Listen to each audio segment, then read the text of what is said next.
Alors on va commencer par l'affiche, parce que cette affiche elle est intrigante. Qu'est-ce qu'on voit? Effectivement, on voit, c'est un masque qui représente une autre identité.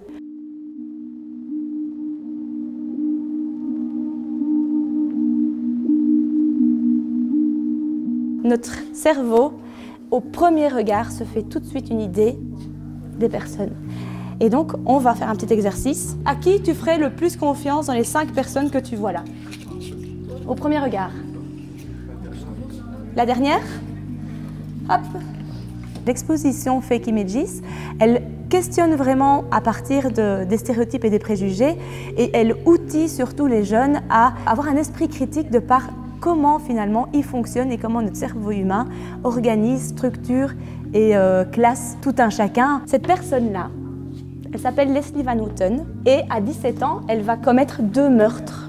L'exposition Fake Images, elle a été conçue par la caserne d'Ossa Hamelin et la caserne d'Ossa Hamelin, elle a une histoire liée à la Deuxième Guerre mondiale. C'était le lieu de transit où toutes les personnes juives et roms qui avaient été raflées en Belgique, en territoire occupé par l'Allemagne nazie, se retrouvaient avant de partir vraiment vers les camps de concentration, principalement Auschwitz-Birkenau.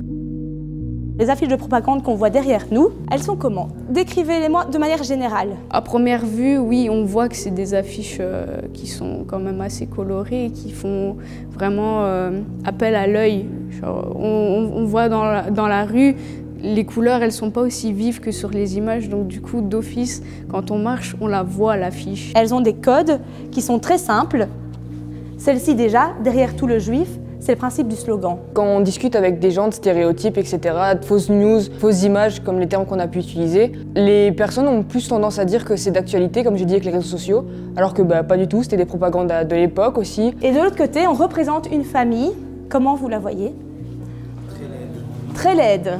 C'est un peu de la prévention en même temps de l'histoire parce qu'on oublie trop, on fait ouais, la Seconde Guerre mondiale, c'est passé, ça n'arrivera plus jamais. Et inconsciemment, si, il y a des choses qui sont encore actuelles de sujet de la Seconde Guerre mondiale.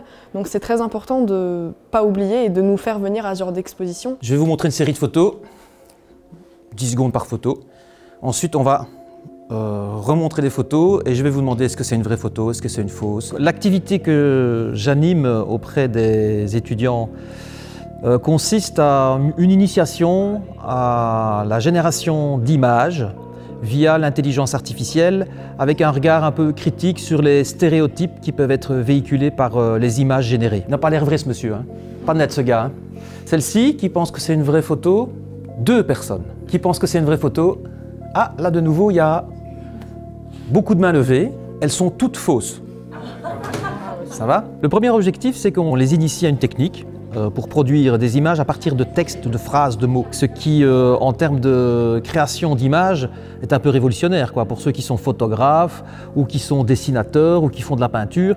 Là maintenant, vous décrivez ce que vous souhaitez à une machine, elle vous génère l'image plus ou moins souhaitée. On a des petits papiers ici qui vont vous aider à générer des images, et on va voir un peu s'il y a des stéréotypes qui sont générés par les outils d'intelligence artificielle. Par exemple, on va parler de travaux manuels, on va utiliser un homme. On va parler de métier de santé, on va parler d'une femme.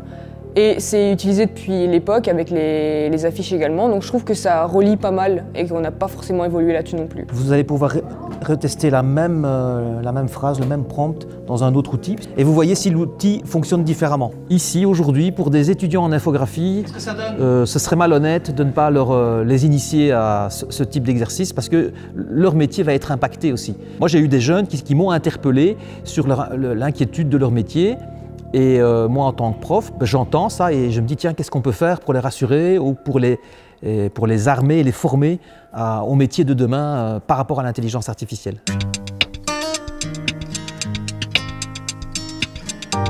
Donc, je lui demande de faire la femme invisible et ça, il ne veut pas le faire. Donc, l'homme invisible, oui. La femme invisible, non.